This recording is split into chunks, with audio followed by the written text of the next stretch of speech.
Hello student. अब तक मेरे चैनल पे मैंने आपका रेशियो एनालिसिस चैप्टर के मेन फॉर्मूलाज कैसे बनते हैं, कैसे वो रूल होते हैं, उनकी वीडियो अपलोड की है। आज हम नया चैप्टर स्टार्ट करेंगे जिसका नाम है कैश फ्लो स्टेटमेंट। बेटा, cash flow statement this is a statement not an account. ये कोई अकाउंट नहीं है, ये क्या होता है, एक स्टेटमेंट होता है। एक cash flow statement is a statement that show, cash flow statement एक ऐसा स्टेटमेंट होता है जो शो करता है कैश इनफ्लो यानी होता है कैश का आना, एंड कैश आउटफ्लो यानी कैश का जाना। एक बिजनेस में कैसे तो कैश आता है और कैसे कैश जाता है ओवर ए पीरियड, एक पीरियड के दौरान। उस स्टेटमेंट को जो शो करता है उसे हम बोलते हैं कैश फ्लो स्टेटमेंट। इसमें बच्चों को बहुत ज़्यादा प्रॉब्लम रहती है, क्यों इसके टॉपिक्स क्लियर नहीं होते हैं, और या फिर एक बार इसमें बच्चा उलझ जाता है तो अपना पूरा एग्जामिनेशन का टाइम इसमें निकाल सकता है। तो इसके क्वेश्चंस को आपको अटैम्प्ट करना है लास्ट में। अगर लॉन्ग क्वेश्चन आ जाता है तो शॉर्ट क्वेश्चंस आते हैं, देन यू अटेंड। अब देखो, कैश फ्लो स्टेटमेंट में मेन जिन 3 एक्टिविटी में अपन बिजनेस की एक्टिविटियों को बांटा गया है जिससे पैसा जनरेट होता है या पैसा यूज़ होता है। तो देखो, उन 3 एक्टिविटियों को बांटा गया है। उसमें किसमें फर्स्ट है cash flow from operating activities. Operating क्या होता है, ऑपरेशन, एक व्यवसाय के संचालन से, एक व्यवसाय को चलाने से जो भी कैश आता है या जाता है वो अपन लिखेंगे ऑपरेटिंग एक्टिविटीज़ में। Cash flow from investing activity यानी कैश कितना अपन ने इन्वेस्ट कर रखा है, इन्वेस्टिंग एक्टिविटी में आता है। और cash flow from financing activity, एक बिजनेस की फाइनेंसिंग आपन ने कैसे कर रखी है, शेयर कैपिटल से कर रखी है, डिबेंचर से कर रखी है, प्रेफरेंस शेयर से कर रखी है। उनसे संबंधित जो सारे खर्चे होते हैं वो अपन, या फिर इनकम्स होती हैं, वो अपन दिखाते हैं फाइनेंसिंग एक्टिविटी में। अब हम इसका पहले हम शॉर्ट रूप में अपना जो कैश फ्लो स्टेटमेंट है कौन से AS के अकॉर्डिंग रेडी किया जाता है, AS 3 के अकॉर्डिंग रेडी किया जाता है। अब हम देखेंगे कैश फ्लो का फॉर्मेट जो मैंने अभी शॉर्ट में बनाया है। फिर क्योंकि बच्चों को एक साथ मैं बहुत बड़ा फॉर्मेट अगर बता दूंगी बच्चे कंफ्यूज होते हैं, मैं आपको इसको बांट के अलग अलग पार्टिसिपेट में बताऊंगी। Operating activity, investing activity, financing activity. तो सबसे पहले हम लिखेंगे, इसका एक फॉर्मेट बनाते हैं। उसमें ए अपना होता है net cash flow from operating activities, net cash flow from investing activities, net cash flow from financing activities. और जो इन तीनों से जो कैश होता है उसका अपन यहाँ पर जोड़ करके दिखा देंगे ABC। नेट कैश फ्लो या इनफ्लो या आउटफ्लो, इनफ्लो होता है बेटा बिजनेस में पैसा आना, आउटफ्लो यानी होता है कैश यूज्ड, कितना बिजनेस में कैश यूज़ हो गया। उसके बाद अपन अपना ओपनिंग कैश बैलेंस जो कि आपको बैलेंस शीट में गिवन होगा वो ऐड करने पर क्लोजिंग बैलेंस शीट की क्लोजिंग कैश के बैलेंस के बराबर आता है। तो अपना कैश फ्लो पूरा का पूरा सही है, उसमें कोई गलती नहीं हो सकती है। तो सबसे पहले हम सीखेंगे net cash flow from operating activity की कैसे कैलकुलेशन होती है। मैं कह सकती हूँ कि हाँ भाई, ऑपरेटिंग एक्टिविटी की कैलकुलेशन ही थोड़ी सी टफ होती है। टफ वगैरह कुछ नहीं होता है, सब कुछ प्रैक्टिस मेक्स मैन परफेक्ट। ऐसा कुछ भी नहीं है कि ये टफ होती है, बस थोड़ी सी प्रैक्टिस की नीड होती है।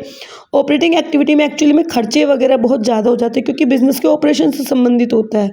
तो इसको अपन कैसे कैलकुलेट करते हैं वो देखो।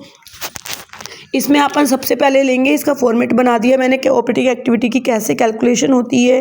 तो cash flow from operating activities, इसका अपन जो 12th क्लास में मेन जो यूज़ होता है, वैसे तो इसके 2 मेथड हैं बट एग्जामिनेशन टाइम है जो अपन यूज़ करते हैं 12th क्लास में वो होता है अपना इनडायरेक्ट मेथड। तो सबसे पहले देखो, profit before tax and extra ordinary items.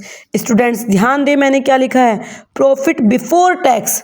और जो अपन बिजनेस अपने पास जो भाई दिया होगा, आपको बैलेंस शीट दिया होगा या फिर P&L अकाउंट दिया होगा, P&L में नेट प्रॉफिट क्या होता है, PAT होता है, प्रॉफिट आफ्टर टैक्स होता है। और यहाँ पर अपन क्या लेते हैं, प्रॉफिट बिफोर टैक्स। तो प्रॉफिट आफ्टर टैक्स से अपन को प्रॉफिट बिफोर टैक्स पे कैलकुलेशन करनी होती है, जिसकी कैलकुलेशन अपन कैश फ्लो में यहाँ ऊपर शो नहीं करके अपन कहाँ बनाते हैं, वर्किंग नोट में। वो मैं अभी आपको सिखाऊंगी।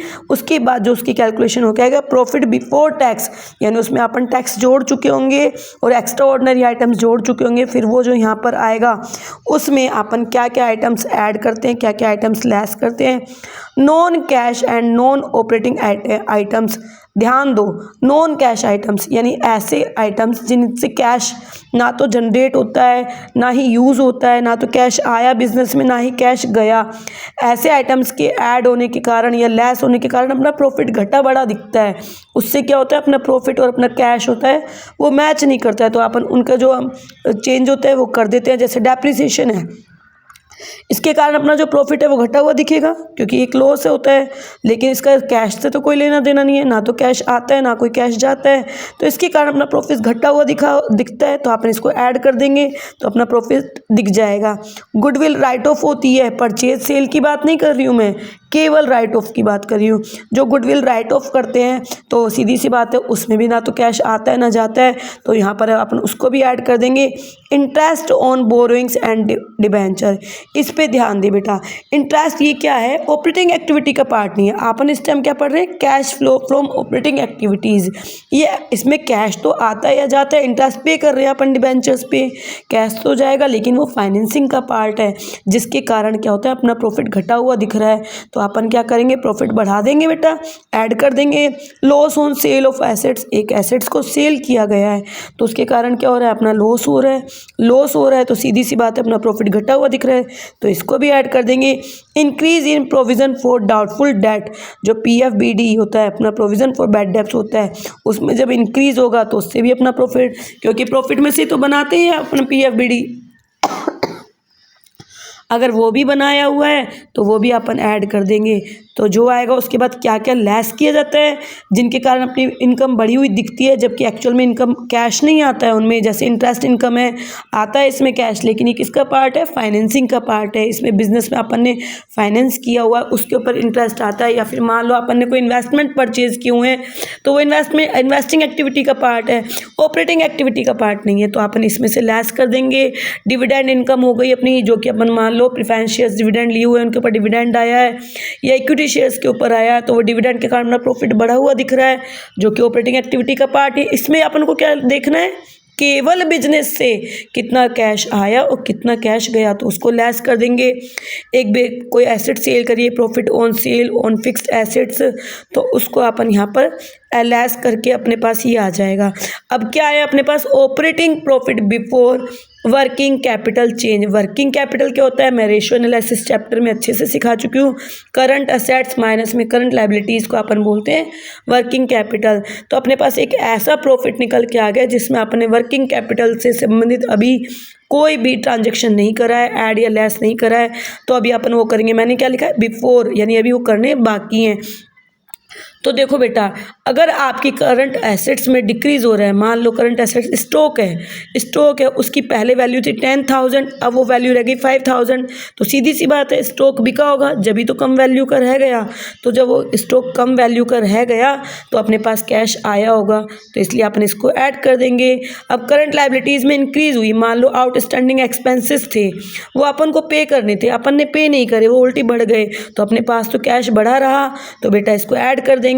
अब मान लो करंट लायबिलिटीज घटे हैं आपके, मान लो क्रेडिटर्स 5,000 थे, वो 2,000 ही रह गए। क्रेडिटर्स कब घटेंगे, जब अपन उनको पे कर देंगे, तो अपना कैश गया तो कर दिया। करंट एसेट्स में अपनी बढ़े हैं, तो सीधी सी बात है अपने पास करंट एसेट्स कब बढ़ता है, इंक्रीज इन करंट एसेट्स, जब अपन परचेज करते हैं। बेटा ये माइनस होगा, गलती से प्लस का साइन लगा दिया, ये माइनस होगा। करंट एसेट्स कब बढ़ते हैं, जब अपन सीधी सी बात है स्टॉक परचेज करेंगे तो पैसा जाएगा, तो ये माइनस होगा, ऐड नहीं होगा, बाय मिस्टेक हो गया यहाँ पे नोट्स बनाते समय, तो अपने पास जो भी है वो आ गया है, तो यहाँ पर अपन लिख देंगे। अब क्या निकल के आया अपने पास, कैश जनरेट फ्रॉम ऑपरेशन, केवल व्यवसाय के संचालन से जितना कैश हुआ वो आ गया। अब उसमें से अपन इनकम टैक्स करेंगे और फिर अपने पास net cash flow, inflow outflow, आप कुछ अगर प्लस में आया तो इनफ्लो, आउटफ्लो माइनस में आया तो कैश आउटफ्लो, ऑपरेटिंग एक्टिविटी आ गए हैं। अभी भी आज की वीडियो में मैंने आपको इसकी कैलकुलेशन नहीं सिखाई है कि अपने पास प्रॉफिट आफ्टर टैक्स दिया होता है, उससे अपन प्रॉफिट बिफोर टैक्स पे कैसे पहुंचेंगे, उसकी कैलकुलेशन नेक्स्ट वीडियो में सिखाएंगे। चैनल को सब्सक्राइब करें, लाइक करें।